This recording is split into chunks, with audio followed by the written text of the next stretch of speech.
তো ভিউয়ার্স, তোমরা যারা diploma in engineering and technology পড়তে চাইছো, তো তোমাদের অনেকের মনের মধ্যে প্রশ্ন থাকে যে আমার মাধ্যমিকে মার্কস কম। আপনারা যারা গার্ডিয়ানরা দেখছেন, আপনাদেরও মনের মধ্যে প্রশ্ন থাকে যে আমার ছেলেমেয়ের মাধ্যমিকে মার্কস কম।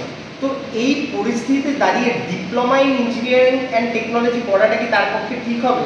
হয়তো সেই ক্ষেত্রে এমন মার্কস রয়েছে যে মার্কসটা হয়তো তারা গভর্নমেন্ট কলেজ তো পাচ্ছেই না, সেই ক্ষেত্রে তারা ফ্রাস্ট্রেশনে পড়ে যায় অনেক ছাত্রছাত্রীরা। তো সেই ক্ষেত্রে স্যার, আপনি আজকে আমাদের মধ্যে রয়েছেন admission cell head, Sriramakrishna institute of science and technology, Swami Vivekananda group of institution. আপনার কি মনে হয় স্যার, স্টুডেন্টদের কি আপকামিং সিনারিওতে কোনো প্রবলেম হতে পারে, নাকি তারা নিঃসন্দেহে diploma in engineering and technology পড়তে পারে? যদি একটু স্টুডেন্টদের জানাতেন, তারা খুবই উপকৃত হতো এই বিষয়টা। না, এখানে দুটো কথা আমার বলার আছে। সেটা হচ্ছে যে এক নম্বর তো নাম্বারের বিষয়, সেটা একটা জায়গা, যে কম নাম্বার হয়েছে সেটা একটা জায়গা। সেরকম কিন্তু আমরা এটাও দেখেছি ডিপ্লোমার ক্ষেত্রে যে অনেক স্টুডেন্ট কিন্তু গ্র্যাজুয়েশন করার পর ডিপ্লোমা করতে এসছে। এক্স্যাক্টলি। তো সেই ক্ষেত্রে যেহেতু আমি যদি কারিকুলাম স্ট্রাকচারের মধ্যে যাই, অ্যাকাডেমিক্সের মধ্যে একটু ঢুকি, তাহলে ফার্স্ট সেমিস্টার এবং সেকেন্ড সেমিস্টার একটু ম্যাথামেটিক্স পড়তে হয়। তো সেইখানে স্টুডেন্টদের মধ্যে একটা ভীতি থেকে থাকে যে আমার একটু নাম্বারটা কম আছে, আমি অঙ্কটা ভালো পারি না, বা 4 বছর 5 বছর আগে আমি অঙ্ক করে এসেছি, তো আমি অঙ্কটা করতে পারবো না। এটা কিন্তু মেন কোশ্চেন স্টুডেন্টদের মধ্যে থেকে থাকে এবং গার্ডিয়ানের মধ্যে থেকে থাকে।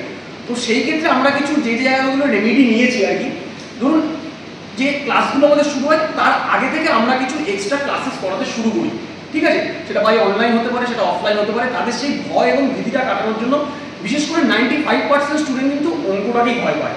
কারণ ফার্স্ট সেমিস্টার এবং সেকেন্ড সেমিস্টারে যে ম্যাথামেটিক্সগুলো থাকে সেটা একটু হায়ার স্টুডেন্টস, মানে হায়ার স্টাডিজের ক্ষেত্রে, মানে 11-12 যে সিলেবাস সেটাকে কভার করছে। তো এই ভয়টাকে আমরা প্রথমে 1-1.5 মাস যদি কাটিয়ে দিতে পারি, নর্মাল যখন ক্লাস শুরু হচ্ছে তার আগে, তাহলে কিন্তু সব স্টুডেন্টরাই এখানে পড়তে পারবে ডিপ্লোমা। এবং আমি চাই নর্মাল কারিকুলাম স্ট্রাকচার বা নর্মাল গ্র্যাজুয়েশন আমরা দেখেছি লাস্ট 4 বছর ধরে, 5 বছর ধরে, যে 3 বছর গ্র্যাজুয়েশন করার পরও কিন্তু প্রচুর স্টুডেন্ট আবার এই টেকনিক্যাল লাইনে ফিরে আসছে। কারণ একটাই, যে এখান থেকে একটা কিন্তু জব পাওয়া যাবে। 3টে বছর পড়ার পরে এখান থেকে কিন্তু একটা জবের গ্যারেন্টি সেটা দেওয়া হচ্ছে, এবং সেটা ওয়েস্ট বেঙ্গলের মধ্যে হতে পারে, সেটা ওয়েস্ট বেঙ্গলের বাইরেও হতে পারে, যেটা কিন্তু কোনো এডুকেশন সেক্টর বা এডুকেশন সেক্টর মিনস কোনো গ্র্যাজুয়েশন করলে সেই অপরচুনিটি থাকছে না। যে কারণে আমি প্রত্যেকটা স্টুডেন্ট যারা কম নাম্বার পেয়েছো, এখানে ভয় ভীতির কোনো কারণ নেই। যারা গ্র্যাজুয়েশন করার পরে ভাবছো যে আমি টেকনিক্যাল লাইনে মুভ করবো আবার, এবং করছে প্রচুর স্টুডেন্ট, লাস্ট 3-4 বছর ধরে কিন্তু প্রচুর স্টুডেন্ট তারা এই ডিপ্লোমার সম্বন্ধে অনেক স্টাডি করেছে এবং করছে। এবং যে কারণে কিন্তু আমাদের WBSCT যে বোর্ড, তারা কিন্তু আগে যারা ক্রাইটেরিয়া ছিল 35% মার্কস, সেটাকেও কিন্তু এখনো রাখেনি। এবং আমরা এইটাও দেখেছি যে হয়তো নাম্বারটা কম আছে, কিন্তু ডিপ্লোমায় ফার্স্ট সেমিস্টার এবং সেকেন্ড সেমিস্টারে অঙ্কটা মোটামুটি ভালো করে যখন সেকেন্ড ইয়ারে যখন সে আসছে, তখন কিন্তু আর সায়েন্স, কমার্স, আর্টস এই জায়গাটা থাকছে না। তখন যে যত বেশি ফোকাস তার সাবজেক্টের প্রতি, তার ডিপার্টমেন্টের প্রতি, যত বেশি সে হ্যান্ডস অন ট্রেনিংয়ের উপর জোর দিচ্ছে, বিশেষ করে ডিপ্লোমার ক্ষেত্রে, তারা কিন্তু খুব ভালোভাবে সাইন করছে কোম্পানি।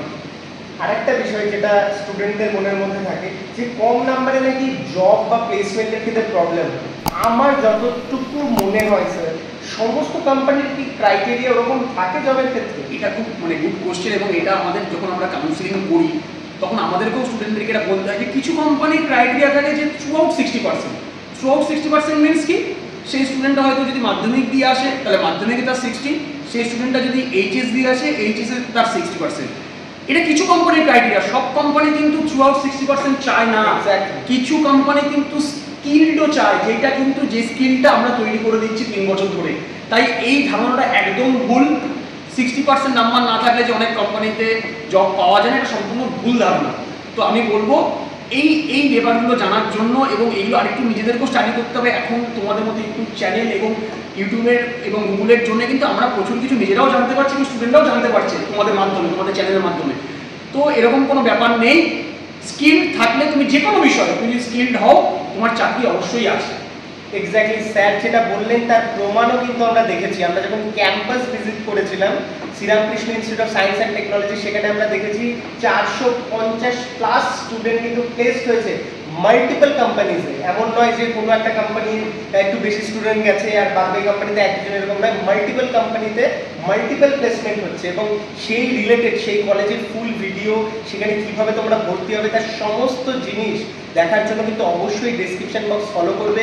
এছাড়া আমাদের চ্যানেলে ফুল রিভিউ ভিডিওগুলো রয়েছে, সমস্ত কলেজে, সেগুলোকে ফলো করো। সেই ক্ষেত্রে তোমাদের অ্যাডমিশন রিলেটেড কোনো রকম কোয়ারি থাকলে স্যারের সাথে ডাইরেক্ট কথা বলতে অবশ্যই ডেসক্রিপশন বক্সে দেওয়া নাম্বারে যোগাযোগ করো। সেই ক্ষেত্রে তোমাদের পার্সোনাল কেরিয়ার কাউন্সেলিং এর মাধ্যমে কোন কোর্সটা তোমাদের জন্য বেটার হতে চলেছে তোমার নাম্বারের ক্রাইটেরিয়া অনুযায়ী Sriramakrishna institute of science and টেকনোলজিতে, সেটা জানতেও অবশ্যই যোগাযোগ করো। ধন্যবাদ।